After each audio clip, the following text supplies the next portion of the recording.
Jesus walk the earth today, Would he be famous? Would he be cancelled? Would people follow him or ignore him? busy city streets pulse with noise. Millions of faces buried in glowing screens. Social media feeds scroll endlessly. Breaking news flashes across every surface. Crowded trains carry strangers who never speak. On the sidewalk, a homeless man sits invisible to the rushing crowd. Children laugh in a sunlit park. And somewhere, alone in the dark, a person sits in silence, unseen by the world. One thing is certain, he would surprise almost everyone.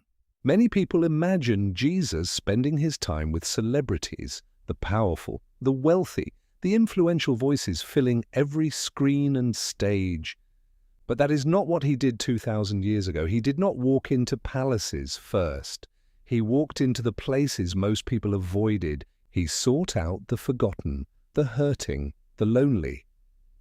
The ones society had quietly decided did not matter.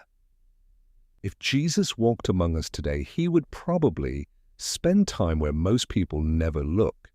The homeless shelters tucked behind busy downtown streets, the hospital rooms where families wait in fear, the nursing homes where the elderly sit in silence, waiting for someone to simply remember them. He would not wait for the world to notice these places. He never did. Our world is louder than ever. Arguments erupt online within seconds. People are divided across every line imaginable. Political debates rage without resolution. Families struggle under pressures that never seem to ease. Voices compete for attention from every direction, every hour of every day. Yet somehow, in the middle of all this noise, many people have never felt more alone. What would Jesus say into this moment? There would be no lengthy political statement, no viral post crafted for maximum engagement. Just 3 words that have outlasted every empire, every trend, and every generation. Love one another. Simple words, perhaps the most simple words ever spoken, yet perhaps the most difficult words any human being has ever tried to live. Not love when it is easy. Not love when it is returned. Love one another without condition, without limit, without exception. Jesus was never comfortable where comfort had become an excuse. He challenged hypocrisy. He challenged pride. He challenged greed. Not because he hated people, but precisely because he loved them too much to leave them unchanged.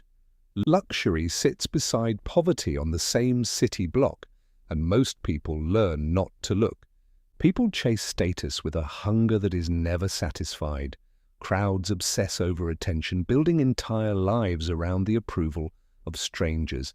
Jesus would look at all of it, not with contempt, but with the kind of love that refuses to stay silent. He challenged whatever stood between people and God. 2,000 years ago, that took courage. It cost him everything. And if he walked among us today, nothing about that would be different. Just like before, the response would be divided. People from every background would encounter him.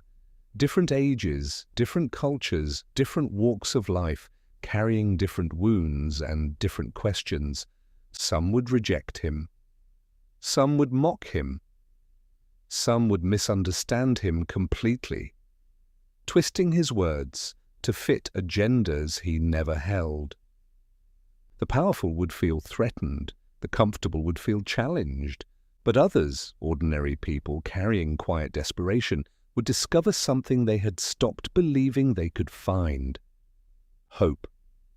Real hope, not the kind printed on a motivational poster, but the kind that reaches into the darkest corners of a person's life and refuses to leave. Purpose and the possibility of beginning again. The world has changed, technology has changed, cultures have changed beyond recognition from anything that existed 2,000 years ago, but the human heart remains exactly the same longing for love, the same fear of being forgotten, the same desperate need for meaning, and so does the message of Jesus: love, truth, forgiveness, hope.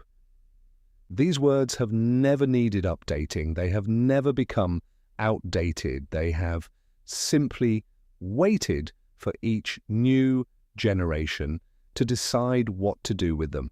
The real question was never what would Jesus do today. The real question, the one that has always mattered, is what will we do with his message?